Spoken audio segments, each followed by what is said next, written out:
Hi everyone, my name is Michelle St. Ange, And my name is Crisanny Martinez. and this is our research project that we teamed up with Knowledge Works to do. Our research question is: what disadvantages and advantages do BIWOC, Black, Indigenous, and women of color face in the education system? Why did we choose this question? We chose this question because, as two Hispanic women that are in high school and have gone through the mistreatment as BIWOC, we wanted to collect and gather information to shed light on situations like this. We wanted to do the research on it to show that this isn't just a little problem, but that other students go through this as well. It's not just, just only us two problem. The articles that help us answer our question was why to support girls' education and how education bias disadvantages our Black daughters. Education bias disadvantages our Black daughters.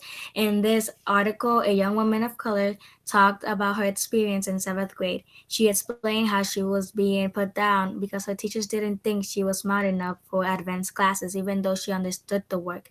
They said it was to protect her, even though she was capable of being in advanced classes. Something that I got from this article was that society starts putting women of color down at a very young age. They just want us to be grateful for the little things they give us, even though that's not right, and that they expect us not to ask for more. The second article that we read was why we should support girls' education. This article gave us so many reasons on why supporting women education is important. If we started supporting girls' education now more than we do, we will start to have a growth in education. More women going through with their education and schoolwork will mean if they have children, they will be able to educate them and so on, growing with each generation.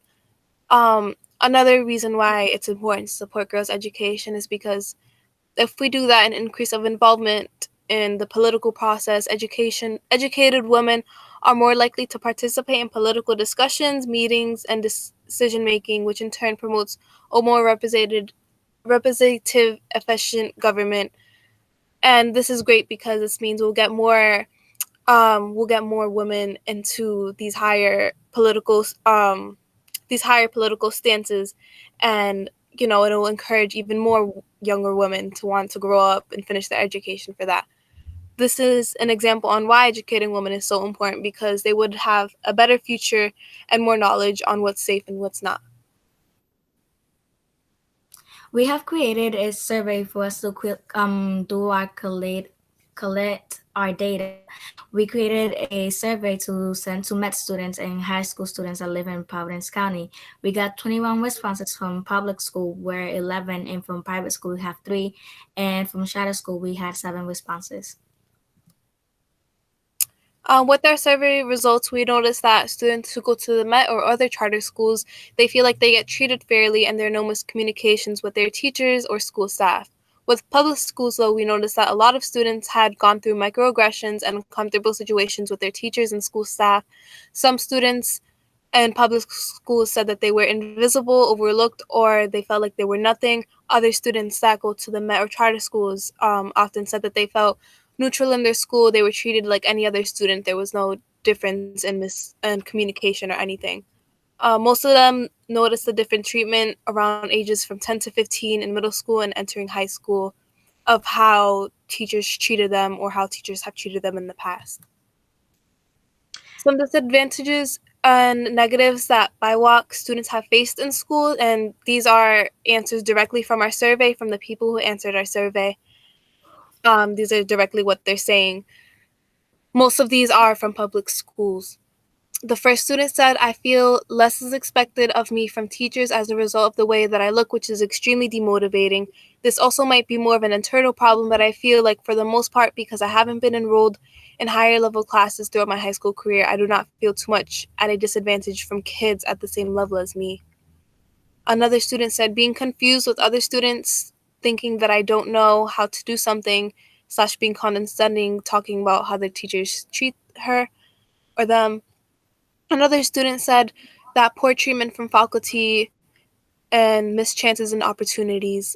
The next student said that in my middle school, just getting in trouble more, being targeted for the smallest things, even though the white kids were doing the same thing, and they would never get in trouble. The next student said that people assume that I know everything, so I'm not able to get the help that I need. Another said, dress code. I see many black women getting dress coded for things they cannot control, like their body type and how the clothes fit their type, as well with getting dress code for cultural headscarves and head wraps. The last student said, I feel like my teachers did not believe that I could succeed as a student.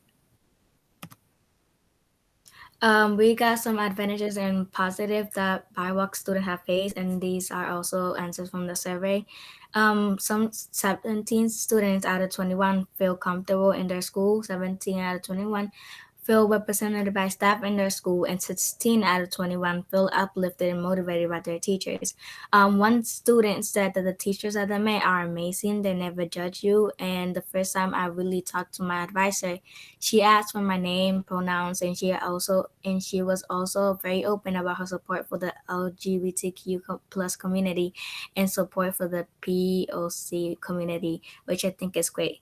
And another student said that somewhat they feel like they're somewhat and they are aware that I'm black, but they treat me the same as other people in my class, and I'm fine with that. What we gained from our public survey was from the survey we learned that not every BIWOC woman in the Providence County experiences discrimination in their education system. We got a good amount of positive responses, but there are still students that have to face discrimination in their schools, even as high school students being as old as they are.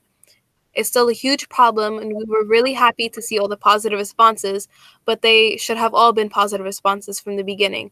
BIWOC should not have to go through any of those experiences during their education, especially not in elementary, middle school, or high school. We need to keep uplifting these women so they can go through their education and they can feel motivated. And thank you for listening to our project and hearing what we had to say. Thank you.